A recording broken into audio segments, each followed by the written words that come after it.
He must have given us the slip! Go back! Oh, dear me. I didn't see you there. I'm terribly sorry. The Jaguar E-Type Series 3. Is this the worst E-Type ever made? Or is it the best? Should you care? Right. Let's find out, shall we? Jaguar, go, go, go!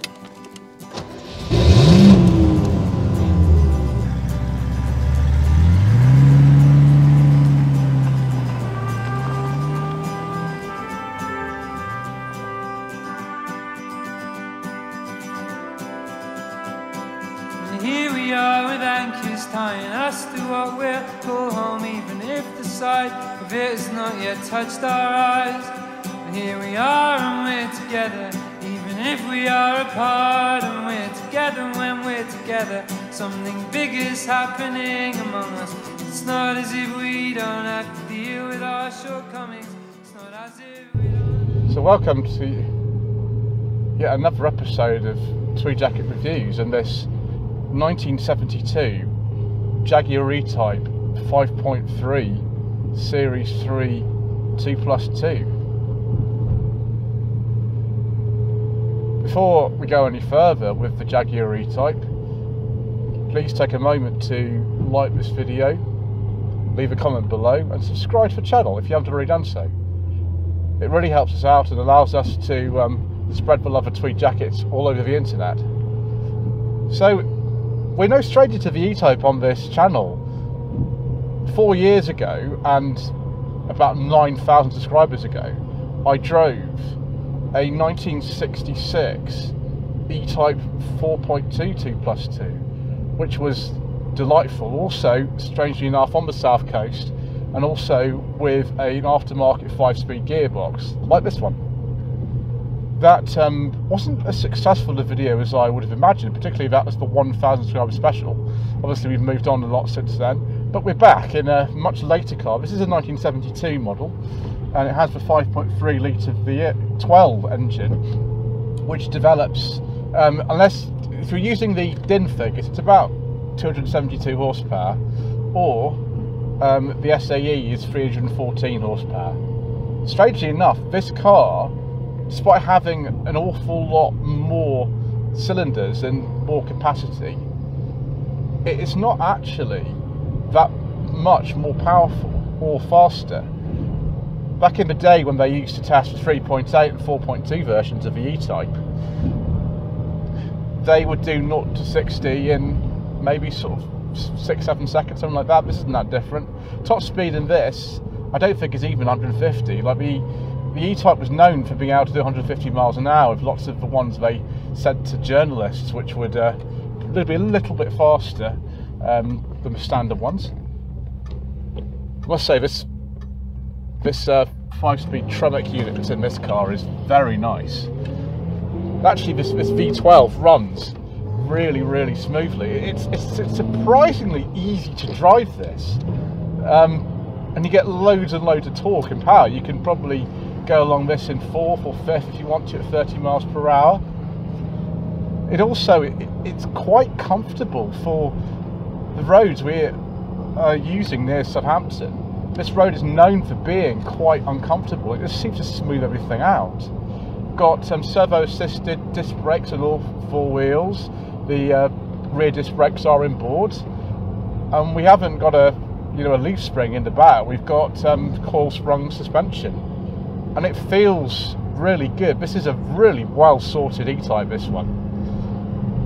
When the Series 3 came out in '71, it was the first application of Jaguar's 5.3 V12 engine that lasted into the 1990s actually, latterly 6 litre capacity. I've actually driven one of these engines before in an XJS. It was a 5.3 actually. It was one of the last of the 5.3s in '91. And yeah, that produced a little bit more power than this, but I think 272 horsepower is perfectly fine for most people. I don't think you're going to need much more than that. I'm really grateful we've got power steering in this one as well, because E-Types without power steering, and power steering was an option until the Series 3, only on the Series 2, the Series 1 didn't get it at all. It's good. Drive position actually, apart from the pedal box, which is absolutely tiny, It's very easy actually, if you're not wearing really thin shoes, to get the wrong pedal. Fortunately, I've got some thinner shoes on today than when I tried to sit in this the other day. But yes, you've got to be careful when you're going along and you come to a junction, because the bonnet's so long in this, and it is just an iconic thing in an E-Type. You know, that's what people want to see. But you are sitting back far further in the car than actually you would imagine, because you sort of come out and you have to hope that people don't get too close to you when they're passing by on the main road that you're turning out onto. Yeah, this car makes a great noise. I loved the Series 1 that I drove it in 2020, but this I'm finding an awful lot easier, not just the gearbox, but with the power steering and the engine, which, you know, it warmed up really quickly for a V12. I can't believe it. It's a very cold day today, but it warmed up nicely. The heater is on, and you know, Mr. Bill from the Fuel Power channel is getting some shots. He's beside me, and we're having a nice time. The suspension is actually really good. It's much better than the MGB GT V8 that I drove on the same road as this actually last week. It's a much more comfortable setup, but again, this was a very expensive car when it was new. It's a shame that in the latter years of the E-Type it wasn't as popular as it had been previously. They didn't make very many of the 6-cylinder E-Types for Series 3. I've heard figures from like 34 to 3 examples of the 6-cylinder Series 3s. Most of them were V12s like this. Not the most economical car. I have been warned about going too far in this, about how much fuel it uses. Of course, it needs some nice E5 premium fuel.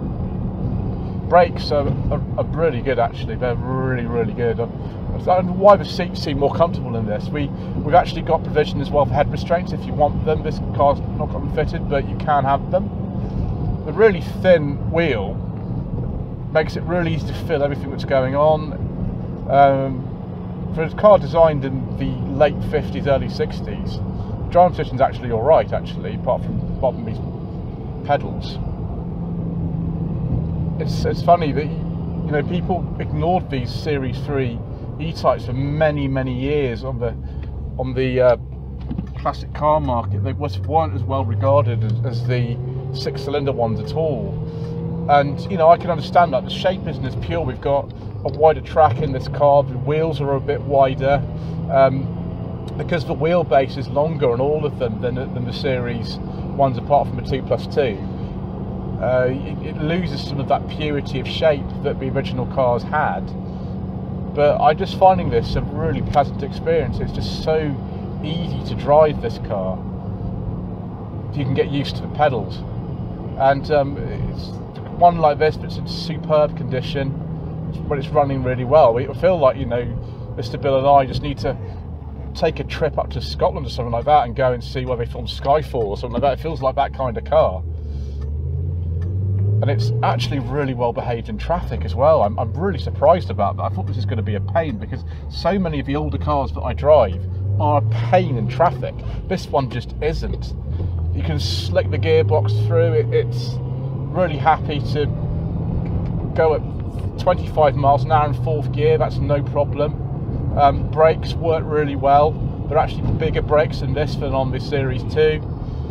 I wonder how many people took that option for a power assisted steering with Series 2 when they first introduced it. Obviously all of these had it by 71 were introduced. Sadly, the E-Type had an issue whereby we got to sort of 74, 75, and the Americans were going to introduce new safety legislation, which meant that in a rear impact the E-Type wouldn't pass crash safety regulations, and so they stopped making it in 74, and stocks lasted to 75 because they weren't selling particularly quickly. And then the X-Ray-S came out, which is a very different car, and of course I have driven one of those. I'd try another one actually, that'd be good. But this was kind of the end of the road for it. They only made the Series 3 for about 3 years and sold it for a little bit longer. And these were sort of undervalued for a long time. Prices of classic cars in general have, of course, kind of softened slightly. So if you want to buy a beautiful old E-Type, probably now is quite a good time. We're filming this in January as well, so traditionally it's quite a kind of quiet time for the classic car market, but you can use this if you want to every day. It starts really well, nice and comfortable. Yeah, you would have got normally a 4-speed gearbox, also Crow, unlike some of the early series ones, or an automatic. You get an automatic one of these. Well, I know someone who's got one. But yeah, this is an absolute pleasure. I'm really enjoying this, and this was Jaguar's first outing for this lovely V12 engine. Went into the XJ in '72, and just this power steering is making it so easy to drive. I've just got to watch myself that I don't drive this like a modern car, because if I went round a corner sideways, I think we'd be in trouble. Here we are with anchors tying us to what we'll call home, even if the sight of it has not yet touched our eyes. Here we are. This might be one of my favourite cars from 5 years of Tweed Jacket reviews. Before we jump into any conclusions though, let's take a look at the V12 E-Type's more practical side and have a look in the boot. So we need to first of all reach down here, pull that lever. Then there's a catch just in here. Once you opened it up, you find this is quite a practical car for, you know, a sports car from the early 70s, obviously designed in the late 50s, early 60s. Got quite a lot of space in it. Also, you've got this nice cover in here that Jim, who owns this car, has actually put to just make it a bit quieter from the rear suspension noise, and also just put things in. So whether you call this a hatchback or not, I mean, I would, I think. It's just a lot better than most of the other cars you'd imagine from many other makers like this. In order to close it, it's a little bit of a fiddle, but you just sort of put it down like this. And then you use 2 hands, like so. One of the things you notice straight away about a Series 3 E-Type is not only these lovely quad exhaust tips, but also the rear lights. They're nowhere as elegant as a Series 1, which is a bit of a shame, but I suppose it makes you more visible to people behind you. So, how do we get in the back? We kind of put it like this. I could slide the seat all the way forward, but I don't think I'm going to be able to get in here anyway. I mean, I'll just show you. Mr. Manning from the Manny's Cars channel demands that I at least try.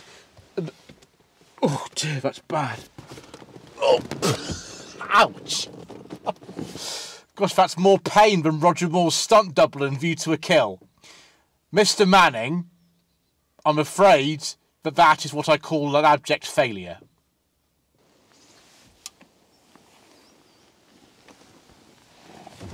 Got to be quite careful climbing in and out of one of these. The sills are massive. Once we're in, we'll see. We've got a few differences from Series 1 in here. These switches here are actually different from the toggle switches you would have found in some of the earlier cars, although there's still lots and lots and lots of them. On the early cars, the ignition key's actually here, whereas it's down here now, and this is a right fiddle actually. It's a lot less ergonomic. What's also not very ergonomic is the tiny little pedals. You have to wear really thin shoes to be able to actually press the accelerator and brake properly. Got the lovely handbrake key. Got to be a little bit careful how you operate this, because otherwise you just shear the skin off your fingers there. 5-speed Tremec gearbox in this. And across from here we've got hazard warning, map lights, interior lights, paddle lights, dim or bright. And then side lights are here, headlights there, wiper switch, whopper switch. That is for fan speed for the heater, and that's heated rear window. But turn some of those off actually, because we don't want all those on at the moment. Fuel gauge is actually over here with water temperature gauge. Clock is in the middle. That's not the correct time, by the way. Oil pressure, battery voltage, very, very sporty. A full package of gauges, as John Davis from Motorweek used to say. Choke lever is here. To be honest, you don't need to use a lot of choke with this car, which is I'm surprised considering how big the engine is. Proper driver focus though. Lovely, lovely wooden rimmed steering wheel in this car. Very thin rimmed. with the two gauges here. The where you actually get more ventilation is by pulling this lever here. If you're the driver, I'll put that back on in a second. There we go. And a lever on the other side for the passenger. You've got to be a bit careful though, because that might come off, and also it's right next to the bonnet release, so you want to be a bit careful. There's also a control over here that gets a bit more ventilation. Glove box is utterly tiny in this. There's no way the secret mission documents are going in there. In fact, there's nowhere to put the secret mission documents at all, apart from the back seat, which might be occupied by someone with very short legs. Original look radio in this, long wave and medium wave only, which is fine. And door pull is just down here. And windy windows. You could get options like wire wheels and air conditioning on the Series 3 E-Type. I don't know where the engine control would go, because that looks quite full to me. But somewhere. Overall, it's actually quite comfortable. You can adjust the seat backrest where you want it. And this, of course, is a lovely beige leather interior. One thing I really like about this car is the beige leather armrest in the middle. So I've obviously put this in here to make sure that no one calls me. It's quite small, but that could be quite useful. Also, I just like all this trim on the door, all this kind of vinyl and leather. It just feels really, really luxurious. One thing I'm missing is a bit more wood in here, but of course we've got this wooden rim steering wheel. I shouldn't complain too much. In summary then, after having driven two of these E-Types, what do I think about them? Well, first of all, I've got to get out. It's not the easiest thing. That might be difficult for some people. You can buy an automatic one of these, of course. But after 4 years, has my opinion changed of these cars, having driven this much later example than the 66 2+2 we had in 2020? Well, actually, this car is much easier to drive than that one was, with the power steering and this lovely gearbox and the extra torque of the engine. Certainly, I would like some side mirrors. Parking this is a bit difficult, but I can't really think of any reasons, apart from financial ones, not to buy yourself a lovely E-Type. Oh dear me, I'm so sorry. Carl, while you were asleep? Thank you for watching this episode of Tweed Jacket Reviews. Please don't forget to like this video, subscribe to the channel if you haven't done so already, and we'll see you again soon for more Tweed suited action. Here we are and we're together, even if we are apart, and we're together when we're together. Something big is happening.